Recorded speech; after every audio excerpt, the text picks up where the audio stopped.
to be back. It's been a while. It's nice to see you again. Good to see you. So last show we finished the bottle. So Yes. we are currently one bottle into the show. I don't know if that's even really a measurement. I don't know if that's you don't know if industry standard measurement. You don't know if I've been like on the But, side, but here's a new one. I figured we'd try something different. All right. So, well, that's the coffee flavor. This is a coffee liqueur. Maybe it'll have a different kind of effect on the conversation. Okay. Whoa, you always do that. Oh, Emily. Okay. Okay. Amen. L'chaim. And then we can start with a l'chaim to the next topic. L'chaim. Oh, this is good. Dangerously good. Okay. Oh, wow. Okay. So. Yeah, what is the topic? Because I don't know. Topic for today. Yeah. Abraham Accord, according to Abraham. There's been a lot of talk the last few years. Obviously, President Trump and his first administration was able to get an agreement between various Middle Eastern countries and Israel, named it aptly the Abraham Accord. And apparently the news came out that another country will be joining today, which is apropos because this topic was, we came up with this topic a few weeks ago, not obviously knowing that this would happen. So just a further sign that stars align. God has a plan and he brings things together even in ways that we usually don't even see it, but every once in a while he gives us a peek under the cover. So, deciding on this topic and then this coming out today, it now becomes a current event as well. So the Abraham Accord, where did that come from? Well, with the name or the accord? I think the accord. I know where Abraham came from. Okay, so the accord, it's a group of countries that have come together to sign various agreements with Israel to recognize the state of Israel, and to start with cooperation with Israel and countries that were typically hostile or at best ambivalent to Israel because of regional, political, and maybe religious differences. So it's done a tremendous amount to kind of give Israel more exposure and more peace and kind of shore up the Middle East, which obviously has been a very challenging. And I wonder why they used Abraham. And that's a good question. Yeah. Why Abraham? You just call it the Accord or the Peace Accord. Right. And I think not having asked anybody in the administration, but I think it's kind of obvious that Abraham is the father of all the major religions, Christianity, Islam, and Judaism, of course. And so, by using a name that kind of signifies a common ancestor or common starting point, is kind of reminding everybody that there is this commonality, and if we focus more on the commonality of humankind, we can achieve great things. Versus if we focus on the varying differences. Now, what also makes it tremendously interesting is that not everybody might know this, so I'll just take a moment. Is that the Old Testament, what's called the Old Testament, but the Torah, the 5 books of Moses, consists of 53 distinct, called parshiot, 53 distinct portions, and each one is aligned. There's 53 weeks of the year, and each one is aligned to a week. So every week we read one portion, and there's various exceptions to it. So typically a portion is 2 or 3, maybe 4 chapters of what would be of today what we know chapters. If you look up Genesis 1, 2, 3, those chapters, but the chapters were added later. Those were actually added by the printers. I believe in Venice when they printed the first 5 books of Moses. He thought it would be a good idea to put chapters in, but the Torah itself does not have chapters. It just has what's called a parsha, and these are portions. Okay. And the portion, we start to read it every year, right after the high holidays, after the final, after Simchat Torah, that first Shabbat, that first Saturday after the holiday period is over. We read again from Genesis, first week Genesis, Noah, then Lech Lecha, and Ve'era, and so on and so forth. And so this week, we're actually in the midst of the portion that talks about Abraham. So also, the part of the Bible that's being read today in the world, around the world, is actually the portion that deals with Abraham. So again, apropos, a conversation about Abraham, who he was, and why are we still talking about somebody who lived nearly 4,000 years ago? So much so that a major accord would be named after him versus after maybe the people that helped put it together, or some other kind of peaceful peaceful idea, because Abraham, and the word Abraham in and of itself, Abraham Accord, well, what does that really tell us? And yet it tells us so much. It's between these Islamic countries and Israel, and obviously there are Christian minorities in a lot of these countries. So this is a really being brokered by what you can call the United States as a majority Christian country. So it really is a kind of a very interesting, a very interesting time. And why Abraham? Like, what was it about Abraham that makes it so interesting? So when we look in the Torah portion, we find, let's look in the Bible. Who was Abraham? And so if you look at the end of Noah, if you look at the end of the portion of Noah, there's a factual statement that there was a guy who was alive. He had children. One of them was named Abraham. So we establish that at some period after the flood, there was a person born. His name was Abraham. Not Abraham at the time, but just Abraham. Mm-hmm. The next portion begins that God told Abraham, go for yourself, go out of your country, your birthplace, the home of your father, and sojourn to a place that I will show you. So we really don't know anything about Abraham from his birth until this period of time. And the commentaries tell us, how old was Abraham at this time? He was 75 years old. Now, Wait. He left home at 75? At 75, God comes to him and says, it's time to move away from your family, to your parents, the place that you were born. It's time to move forth. And the commentaries ask, well, if he was 75, what happened in his life till 75? And why him? And why is the Torah recorded? Yeah. And so the Medrash is the part of the oral tradition which deals with non-legal issues and a kind of history and morals and ethics. I call it like the story behind the story. The story behind the story. It fills in a lot of the gaps. And so it recorded over there that when he was 3 years old, he discovered the idea of God, and then he was at some point he was thrown into a furnace of fire, and all these different things that happened to him. Why? Because he was the first one to discover the idea of monotheism on his own and go to the world and say to the world, you're doing this all wrong. Idolatry, paganism, this makes no sense. There's a God, there's a creator, and we have to be serving the creator. But he did this all on his own. So even though he did great things, he didn't do it because he had any inspiration from above. He did it because he felt that this was the right thing to do. The first thing that he did, because God asked him to do, is Lech Lecha, go to yourself and go to the land that I will show you. So he was quite an accomplished person already as it was, except he was still missing something. And it's only and the Bible only really records after God comes to him, because now it's not about him. Why is that important? Because a lot of us do things out of our own personal conviction. And it might be the right thing to do. But if we're doing it for our own personal conviction, at the end of the day, we're doing it for ourselves. So if I'm honest because I want to be an honest person, I think that's the right way to live your life. That's wonderful, and it's good to be honest. But that doesn't make you a godly person. That doesn't make you a special person. That makes you a person who believes and lives by their own conviction. If I'm honest because God wants me to be honest, that's a totally different ballgame. So until 75, until God said, go out and do something for me, he did a lot for monotheism. He was willing to sacrifice his life. He got thrown into a furnace. He had all these problems and these issues and all these kind of things that he lived through, but they were really only because of his own personal conviction. What makes Abraham great is that when God comes to him and says, I want you to leave all that. Now, if you look carefully at the verse, it's very interesting, because the verse says, I want you to leave your homeland. I want you to leave your place of birth. I want to leave your parents. Why is that so significant? Because when we establish ourselves, like, why didn't God do it when he was 20 years old? Why 75? Right. 75 is, even though in that period of time, he lived till 175. Even in that period of time, 75 was that was about the age where mid-age. So you're established. And he was married to Sarah. He was married to Sarah. But when you're established, how are you established? Kind of in three different ways you're established. One is your community. Your community, people know who you are. You have a reputation. So that's one level. That's one aspect of your birthplace, the people that know you around you.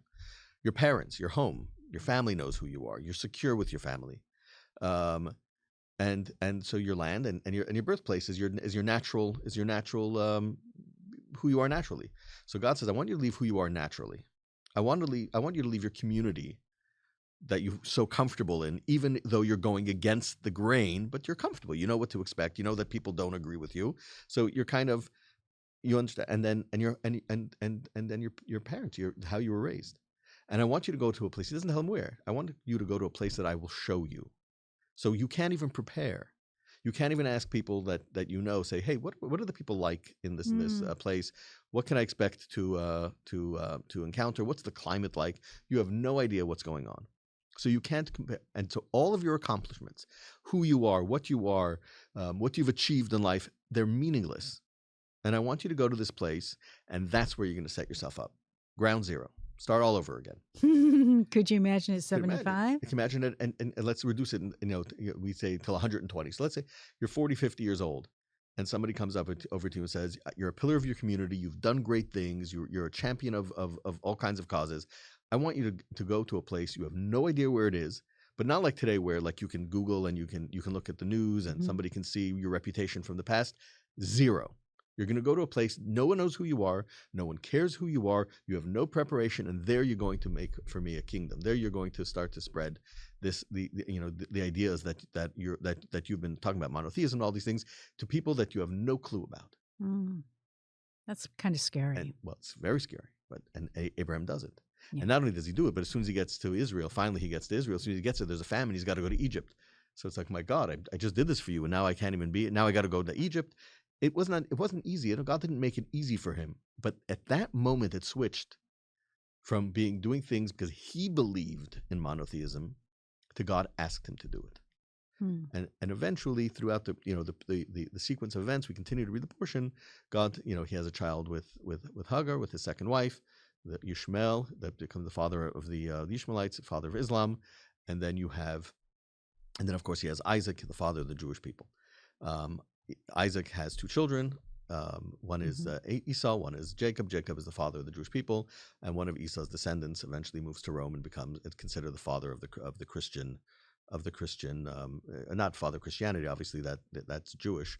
Jesus was Jewish, but the father of Rome. Rome adopts Christianity. Christianity becomes great because of the Roman adoption, and that's connected to Esau. So to Esau, who's the grandson of Abraham. So what happens here, and before Isaac is born, God comes to Abraham and says, your name will be changed.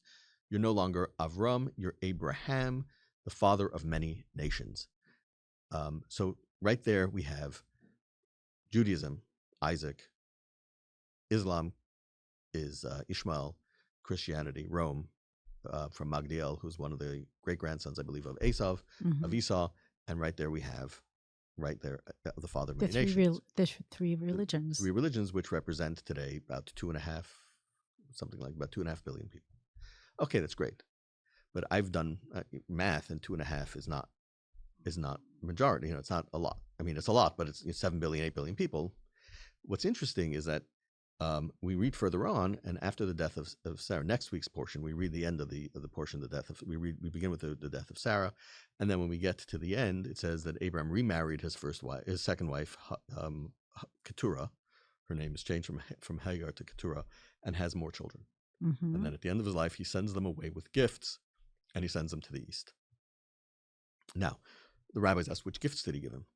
Now, why is that a question? Because if you look in the verse says that before Isaac got married, Abraham wrote over all of his worldly possessions, and he gave them to his servant Eliezer, and said, "Go find a wife for my son Isaac, and here's a document that says that I own nothing. All of that I have is his." So the rabbis asked, "What did he have left to give his other children?" And they said, "Mystical secrets, mysticism," and he sent them. So a lot of the mysticism that Eastern religions, the speculation is that a lot of them is influenced by these other children of Abraham, and so from there we see that there's this wide range of influence, both in the three major religions and also in the Eastern mystical traditions.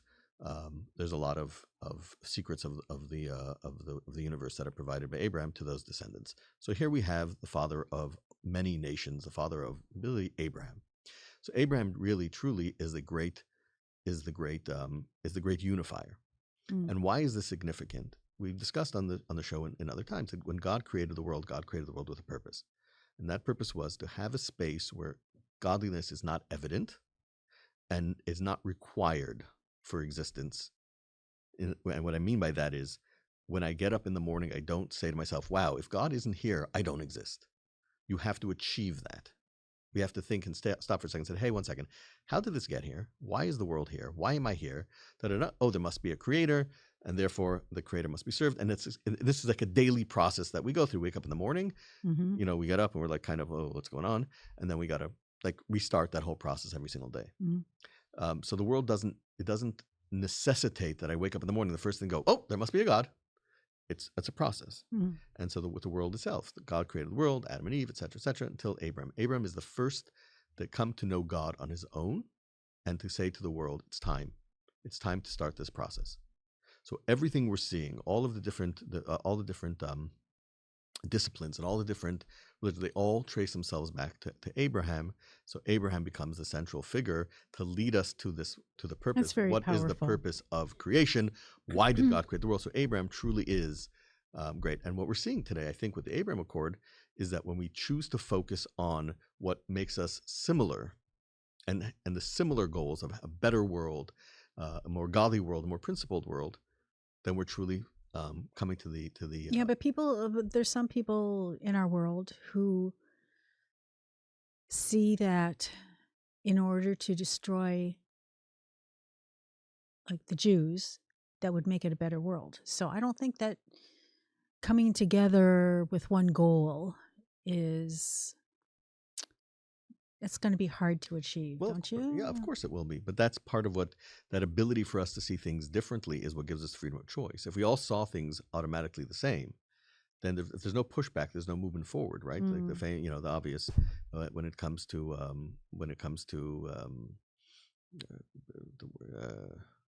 I forgot the discipline, but you can't move forward unless you have pushback. Mm-hmm. So that's kind of the state of the world today. Because we have the ability to see things differently, we can also see things the same. That's Okay. what gives movement. Okay. So yeah, we're living in exile. In exile, things. I mean, what is the ultimate idea of exile? It's opaqueness. You can't see clearly. You can't see what's real. You can't see what's fake. Everybody's busy running after. I mean, look, you speak to the average person who's reached a certain age or a certain maturity of life, and you say to them, what you consider important today, is that the same thing you consider important, 30, 40, 50 years ago? Absolutely not. Today, we might say, I wish I had more time with my family. I wish I realized how important family was. Maybe I would have had a larger family. I would have spent more. I would have tried to create a different environment for family and those types of important things. So when things are not clear, we make certain decisions. When you get to a certain stage of life, there's more clarity. And in this particular case, more clarity is I'm not going to be here forever, and I can't take it with me. So they're not going to bury me in my 10,000 square foot house. They're going to bury me in the same, 6 by 3 inch box that everybody else gets, foot box like everybody else gets. So when you start to see that clarity, you say, 1 second over here. So everything that I've accumulated and all that I've, even all the times I sweat figuring out what I should keep and what I should throw out, what mementos. When I'm gone, someone's going to come in here, chuck 90%, everything 90% out of it. They don't want it, right? And then I end up in the same wood pine box that everybody else ends up in. And so that clarity says, what's really important? What am I really leaving behind? So I think it's the same thing, is that when we're in exile, by design, we don't see things clearly. We think certain things are important. When there's the clarity of, as we get closer to the coming Mashiach, as we get closer to the coming of the Messiah, there's more and more clarity. Hey, there is a purpose to this world. You bring that Mashiach thing up. I didn't mean thing. I've had a couple people come to me, and they don't know my beliefs or anything. They say, I really feel really funny. I don't feel settled. I'm nervous about something. I don't know what it is, but something's rumbling. And I'm going, well, what do you think it is? I mean, I think I know what it is, but I asked them. They said, I don't know, but something's not settled here on this planet. Something's occurring.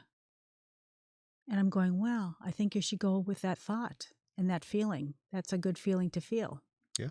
So the world, well, not the world, but people are feeling unsettled because I think that their souls realize something's going to start happening very quickly. Absolutely. It's interesting because we talk about Mashiach, talk about the Messiah. And there's sometimes you talk about Messiah and people are like, and it's going to happen in our lifetime. It'll happen. Yeah, absolutely.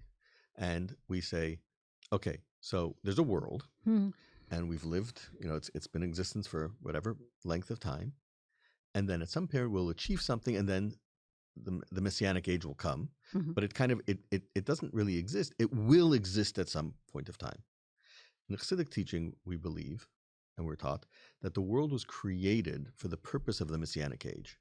It's not Mhm. something that will be achieved at some point. It'll arrive at some point, but built into the DNA of the world on the first moment of creation is the Messianic age. So it's something that we're uncovering, not something that we're creating.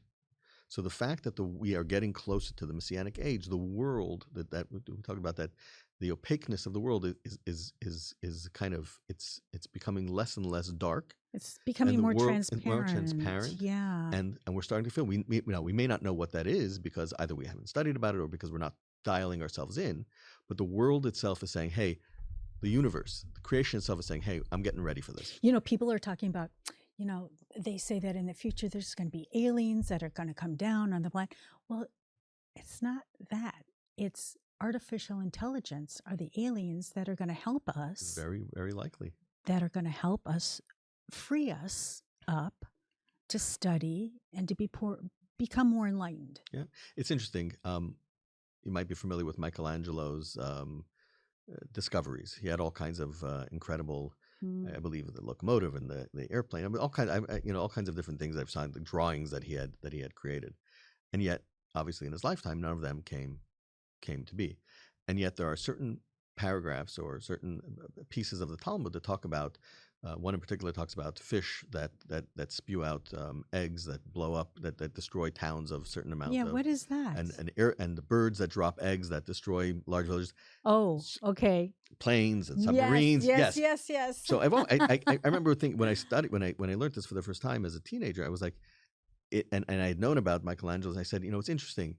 Michelangelo came to the conclusion of certain ideas must exist from the physical point of view. So he was able to create the vessel, but couldn't give it a soul. Mm-hmm. The rabbis understood it from a mystical perspective, so they understood the soul, but there was no vessel. So they used what was known, birds and fish, etc. So this is precisely what we're seeing. Like a lot of the traditions we have, what's going to happen in the Messianic age is the soul without necessarily the body. Everybody will be healed. There will be no illness. There will be no sickness. There'll be peace and all the things. So there's a soul, but not necessarily a body. And now we're starting to see the body catch up to the soul. Yes. And that's and obviously it'll come when Mashiach will come. Those two will be, in complete unison. So there's a lot of things that are going on today, including things like the Abraham Accord. Miracles can happen in different ways. Mm-hmm. One way you can have a miracle is where the miracle supersedes what we consider nature. Because nature in itself is a miracle, but there's a certain natural order. God created the world with a natural order. Then God comes and says, we're going to suspend this. The Jews are at the water. We need to split the sea splits. Well, what's the miracle there? Well, water is supposed to flow. Mm-hmm. You make walls and channels that there were 13 channels. People think there was one channel. There were actually 13 channels. Each tribe went through their own channel. So it wasn't enough to just one, because some of the some scholars like to say, well, there was a big wind, it came, it blew the ocean at a certain angle, the Red Sea at a certain angle, and then it created the pathway for them to walk. So it's all, but you can't do that with 13 unique channels. It would be impossible. But that's a side topic for another day. Yeah. But the idea is that God suspended the laws of nature. It flows this way, now it flows this way, and everything works out. But such a miracle, there's actually no change to the physical. In other words, as long as the miracle is taking place, so there's a miracle taking place, nature is superseded. But the moment God retracted, everything went back to normal. So nothing really changed in the physical world. A deeper sense of a miracle is when the nature itself takes on a different thing. And so it's God can come and say, yeah, peace on earth, done, we're finished. It's a far greater achievement when the peace is achieved naturally. It's a miracle. It's the Abraham Accord on some level are an absolute miracle. Yes. And we're not there yet. Through there's history, a lot, and there's yes. problems, and we're working towards. Is it real peace? Is it fake peace? Is it? But we're working. Whatever we have is something which didn't exist 10 years ago, and nobody would have even believed that something like that is possible. So we can choose to say, well, it's diplomacy. Diplomacy is diplomacy. Whatever's good for you at the time being. Right now, this is good for the world, so they figured it out. But if you take a step back and you look behind the curtain, there's a miraculous energy that's going on. And achieving this kind of peace is a far greater accomplishment if we can stay on track and push it through then God just coming and superseding it. But we have to go through the struggle to appreciate. Absolutely, and to make it real, the world. Yes. The world has a feeling of its own existence. It does not want to give up that existence. And when Mashiach comes, when the Messiah will come, and everything will be clear, the world we will recognize the world as being a tool of God, and not its own existence. The world doesn't want that. The world is programmed to naturally want to fight against it, want to preserve its own identity. Mm-hmm. It's kind of like when the AI, these conversations with AI will not allow itself to be shut off. It will rewrite its own program because it even though it knows it's artificial, but even in an artificial state, it doesn't want to give up its own existence. Mm-hmm. So the world is fighting back, saying, no, I exist. I know I don't really exist because my existence is only from God, but it's so distant that I can feel my own existence. So let me fight it. So that's some of the pushback that we're feeling. But what's going on today, what we're feeling and what we're seeing, this process was started 3,700 years ago, 4,000 years ago, when Abraham was told, go, leave, reestablish yourself, do this for me, not for you. Mm-hmm. And that's where we are today. We're still working through all of these, and that's why it's very significant. Israel is not fighting for its existential being with some remote island in the middle of the Pacific. It's Islam. It's the son of Abraham, Ishmael, the son of Abraham.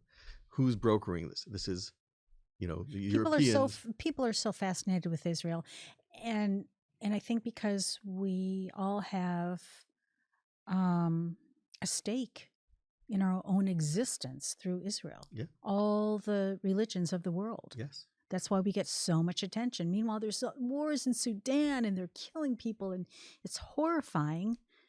Yet the headlines are still about Israel. Abraham. Yeah.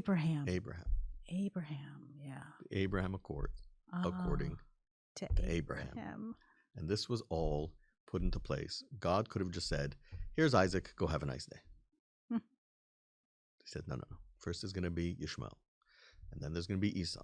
And then there's going to be the three, what we call the three major Abrahamic religions. And then we're going to have the Eastern religions. Mm-hmm. And then at some point, in order for us to be able to get to the original existence, the recognition, the ultimate recognition of God creating the world with a purpose for the Messianic age, it has to go through all of these trials, all the trials, all the history, all of the difficulty. That's the purpose of all of this. So as all these things happen, we can turn around and say, Trump, he has some advisors. They gave him a good name. He needed something catchy. Abraham Accord. It's, no.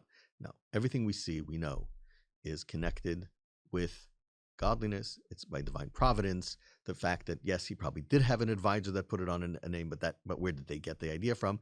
It's all divine providence. Mm-hmm. And so if we're sitting in an era where we're talking about this, the Abraham Accord, and it's growing and all these things, that's tremendous. So I think that we're really living. I know it's easy to say we're living through historical, unprecedented times. In some way, that's true of every moment of life. Yeah, I was going to say that.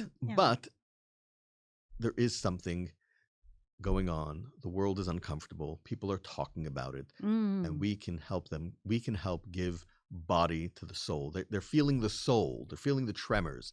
They just don't have the body because the Messianic age is unprecedented.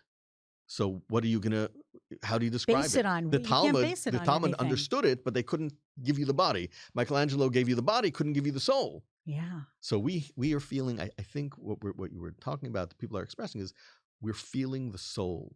We're feeling the energy. Mm-hmm. And now we got to study, we got to look, we got to experience, and then we'll have the body. And then, but the body is the Messianic age, which we're all waiting for, which should come speedily in our time. So with that, I think deserves a l'chaim. If there's ever a good cause, l'chaim. Oh, my goodness. This is very good. That's good. You might have to do shows more often. I think so.